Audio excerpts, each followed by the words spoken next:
When you meet someone for the first time, what is it that you observe? Is it their energy? Is it what they wear? Is it their eyes, their smile, or do you have an inner dialogue about how you appear to them? For the longest time, it was the latter for me. I was so consumed by my own insecurity that these white patches on my body were my biggest fear. What are these white patches? It's called vitiligo, where melanin, which basically provides color to your skin, is mistakenly attacked by the immune system. This results in white patches on the body, which appear more prominent the darker your complexion is. I've had vitiligo since I was barely 11. Dealing with shame, I would cry to my mother, asking her the question, why me? I became increasingly self-conscious that I disliked seeing my own reflection in the mirror. Majority of my childhood was spent trying to medically treat this condition. We've seen countless doctors and I've had a taste of all kinds of medicines. We've visited multiple religious temples and I've had visited multiple spiritual godmen in the hopes of a miraculous cure. My parents were relentless and were ready to try anything that came our way to ensure that I wouldn't lose my confidence and self-belief growing up. But I did. I lost my confidence every time I couldn't get myself to wear pretty dresses like my friends did. I only wore clothes that completely covered my patches. I even avoided my favorite sport, which is swimming, because I was afraid to wear a swimsuit. I lost my confidence every time a stranger approached me with unsolicited advice. One on a public bus even asked me how I would find love and get married with this condition. I felt undesirable as a teenager. I lost my confidence every time I looked at my patches and I only wished that I could wipe them away. Vitiligo doesn't have a cure. Even if the medication helps, I would have to take them for the rest of my life to ensure that it doesn't relapse. And to do that, it would cost me my time, energy, and money. It cost me my childhood. Stress is known to flare up conditions like vitiligo. So when I stopped all my medications completely, I felt visibly relieved of any kind of stress. And that clearly reflected in my skin because I naturally started healing, and the way that my patches would stop, spreading around my own body, that eventually stopped. It could have also been a post-adolescent glow up, but I'm not complaining about that. This may be my personal experience with vitiligo, but we must acknowledge that each individual's journey with vitiligo is personal and real. Whether they choose to medically treat it or cover it up with makeup or tattoos, their choice deserves respect.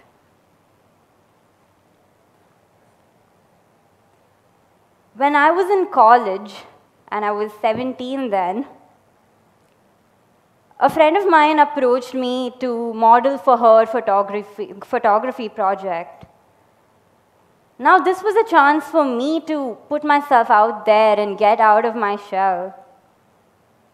But I refused. I was left feeling vulnerable because I really wanted a taste of that freedom, and my insecurities were holding me back. When my classmate pushed me and gave me that much needed encouragement to try it out just once, I had to hesitantly agree. And that moment changed everything. I went ahead and posed in front of the camera wearing an outfit that clearly made my patches visible. They made me look and feel so beautiful that I came out of that shoot feeling liberated from my fears. I shared pictures from the shoot on social media alongside my story. And to my own surprise, that received an extremely positive response. People of all ages and genders seem to have resonated with it.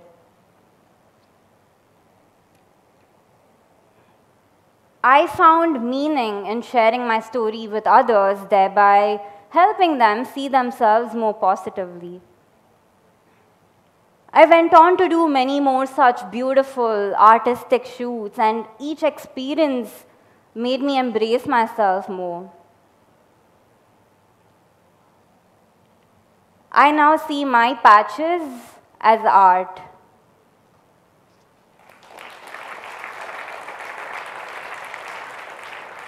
Thank you. And many people have created stunning artworks with it too. I've now completely made peace with looking at myself in front of the mirror.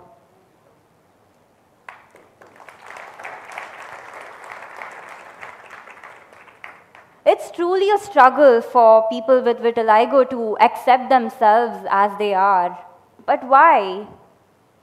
You see, although it may not affect a person's physical abilities, it profoundly takes a toll on their mental health.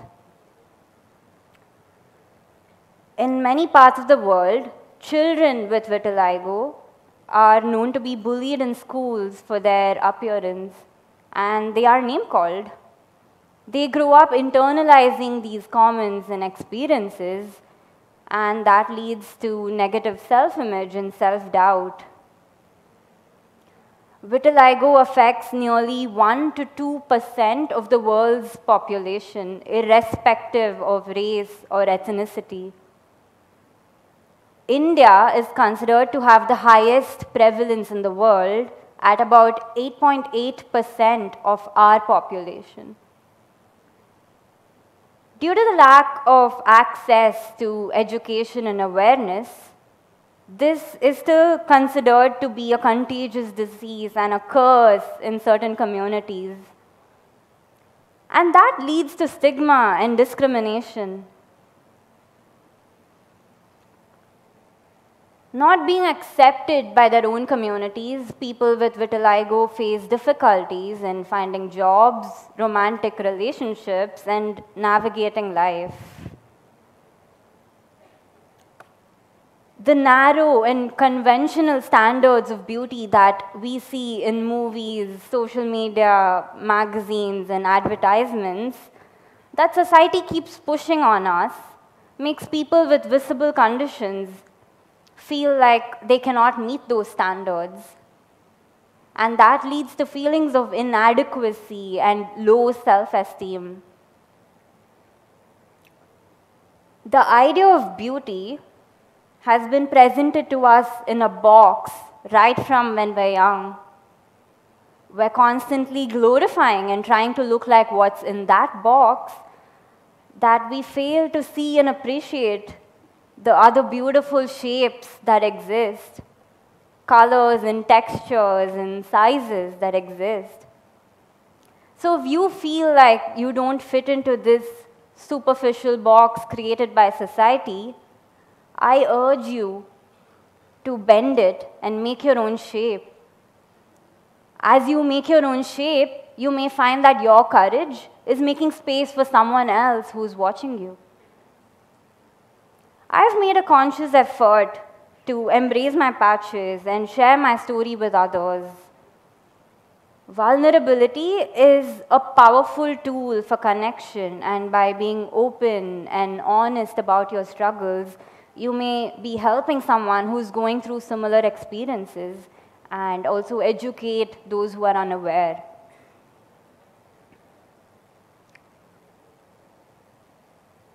People very often thank me for sharing my experience. People with vitiligo, without vitiligo, people who are newly diagnosed with vitiligo, just finding hope and comfort in just listening to a relatable story. I wish I had that growing up.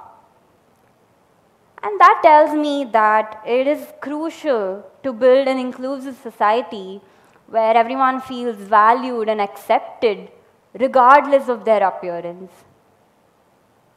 Recognize that each person has a unique story, and our differences is what makes us stronger as a society. Now, I request the audience to look the person next to you in their eyes. And without staring for too long, give them your biggest possible smile.